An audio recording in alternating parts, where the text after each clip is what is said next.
Hello and welcome back to StarTropics. We just collected the first magic cube and our shooting star was upgraded to a supernova. So I think with that we're going to dive back into the next stage of this alien spaceship. I feel like last time I was just sort of flying, so I'm going to try to slow down just a little bit, but let's dive in here. Now, unfortunately, because our health is a little bit low, we don't actually have the supernova right now, but we are going to get a nice big chunk of health refills here, so we should be just fine. We shouldn't have to deal with any more of those kind of pink guys on bikes. I believe they're called Space Raiders, but we do still have these, I don't know, Space Troopers, I think they're called, something like that. Luckily, we're mostly dealing with the yellows here, which particularly, now that we have the supernova, are pretty easy to deal with. Here's another, I think that's the ray gun is what it's actually called. So, the supernova is our most powerful weapon, at least in terms of the regular weapons we use, and it's just about the most powerful overall. We're still going to be using a lot of the laser, but and another weapon that we're going to come across shortly. Obviously, there was a kind of little secret area there that we want to get into to get this health refill, and we can just pretty much leave this guy alone. Actually, no, never mind, we'll leave alone. Nice little thing to have here. Now these guys will kind of stop once they're ready to shoot you, so we can just line ourselves up and be ready to take them out because they are only vulnerable when they open up to attack. So yeah, the supernova here is our most powerful weapon, other than another gun that we're going to get very shortly. But each of these three weapons, which together are the most powerful, has their own sort of unique piece that makes them, I don't know, the best at what they do. So the supernova, you may have noticed, goes the entire length of the screen, and that's probably the thing that makes it most valuable. The fact that it's so strong is also obviously great, but that distance is easily its greatest feature. When you come through this door, you want to immediately go to either the left or right, just to make sure that you can kill these guys before they get on top of you. And then when we use the other two weapons, we'll talk a little bit more about what they do so well. Now, this next screen is interesting. We're going to kind of be thrust into not a great situation, but as long as you stay mobile and kind of focus, generally try and focus on one of these guns at a time, you can usually get by without too much difficulty. And as you take, oh, that's too bad. As you take out even just one and certainly two, it gets a lot easier. You just gotta have your head a little bit on a swivel. Don't accidentally jump off the edge when you're trying to dodge. I've done that far too many times. But then you can get through there pretty easily. What's good, though, is right now your health doesn't matter very much, because we're going to be getting something shortly. You want to make sure you blow up that hole in the ceiling and head up here so you can collect what I believe is called the ray gun. I think the white one is the laser gun, and then the ray gun there. Now, that was silly. But, like I said, it didn't actually matter if we lose health here, because right here, I'm going to deal with one of these gold trooper, or green troopers, as soon as he'll actually be willing to walk down here. And then we're going to pick up this power pill, so not have to worry too much about it. You can just eat the damage and it's okay. These guys don't have, like, amazing AI, certainly by our standards, but by the standards of, you know, video games of the time, they're far too intelligent. It's very annoying. Now you're going to obviously have these guys coming at you. Really can be pretty frustrating, especially because of how slow Mike moves. difficult to not get by them there. We're full of our ray guns, so we might as well just come right across. Now in here, obviously we just have these sort of guys floating around, which are sort of like the new version of the bats, but we also have this electrical beam going across, and you'll notice that it blocks our weapon. It also damages us if we hit it, which is annoying. But I think we're going to switch here to the ray gun, and the reason for that is because in here we have a lot of these green troopers, and the ray gun is the strongest actual damage output. It doesn't go as far as the supernova, but it does spread one square to either side, which makes it very, very useful for us, particularly when fighting guys who are going to shoot at us that we don't want to shoot at us.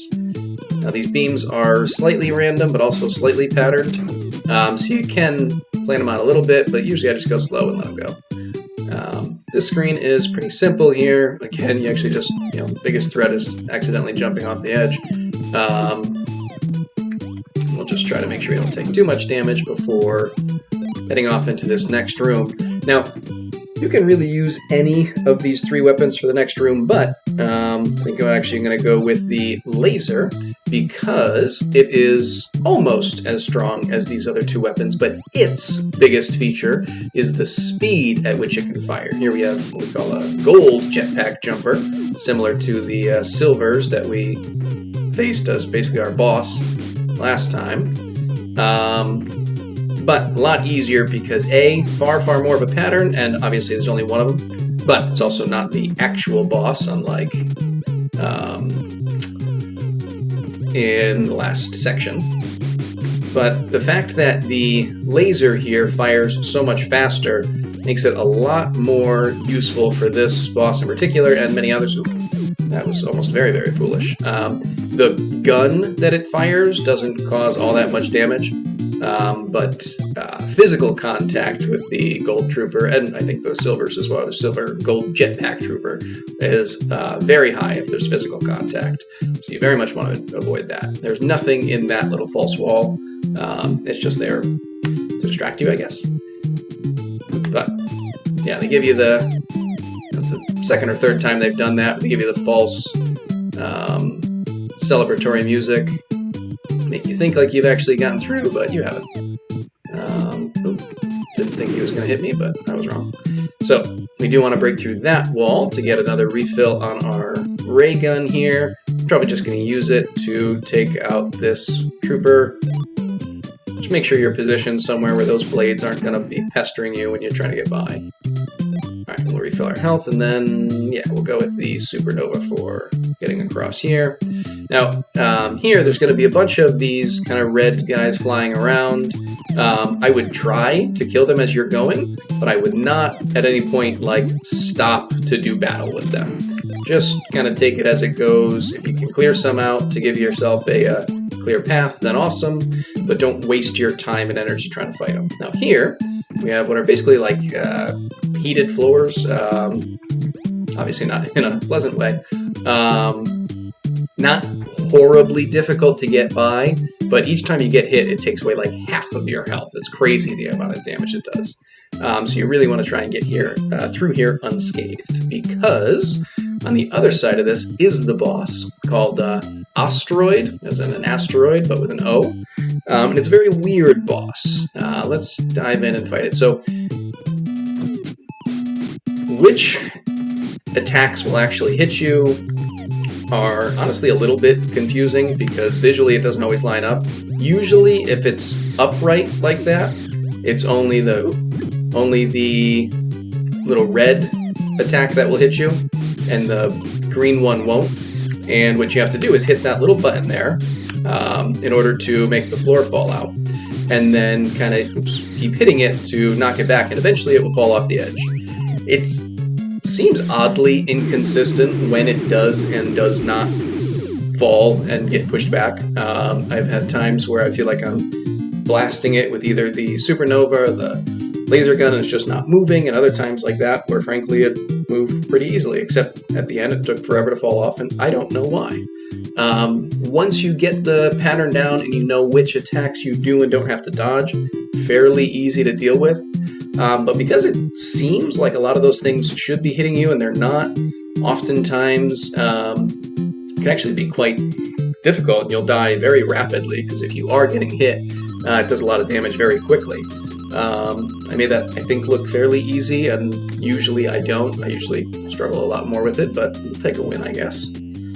Now we have a little bit of a maze here, and I know it's somewhat been my pattern to show everything, but I'm not going to bother. It all looks exactly the same. So what you want to do is come down here, up along this way, and take this second turn, I believe. Hopefully I'm going the right way. Beautiful. And yeah, obviously you may have noticed, but the asteroid doesn't actually take damage. You do have to hit it to sort of knock it back. So you can hit that button and destroy the bridge, and then knock it back again to knock it off the edge. But otherwise, there's no way to actually destroy it or you know, take away all its hit points or anything like that. I think you can use any of those 3 weapons. They'll all work. It's just a question of how close you're willing to get. So usually I think I find the supernova to be best, but the others really work quite well. Now, when you get to this part, you know you've gone the right way. You still have to go through one more. I think this is the last one. We'll find out. Anyway, here we find the second magic cube, and hopefully I'm not going to mess this up, but I think what we will do is collect the cube. You've got another magic cube. You feel strange power flow into yourself. Alright, this is where hopefully, I think I have a chance after this. We'll see. Your life level is fully increased. Yes. So once we collect this second magic cube, we now have full hearts. I think it will fill up your hearts regardless of how many of the big hearts you got on the overworld. I'm not 100% certain, but I'm 99% certain. However, right here, before we hit anything else, we will end the video. And when we come back, we will dive into the final chapter. But we'll say bye for now. So, till then, see ya.